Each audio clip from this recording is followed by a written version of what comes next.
কালকে তোর বই করবো করবে না এবার ঠিক আছে কি হইছে 10,000 টাকা দাও তোমরা তো কথা বলেন আমরা দুজন আছে আমরা দুজন 100 চা দিয়া ভাইরা চুপ এই দুই টাকা দিবা 10,000 কোনো কম দাম নাই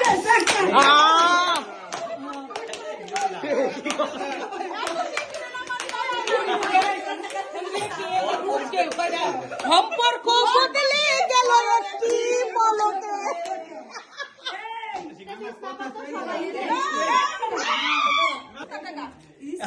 সরাই না হইছে দিছি দুই না আগে দেয়া হবে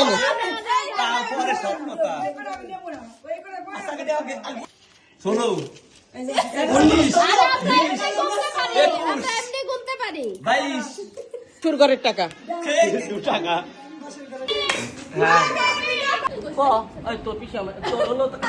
আজ মিনিট বাজাইতান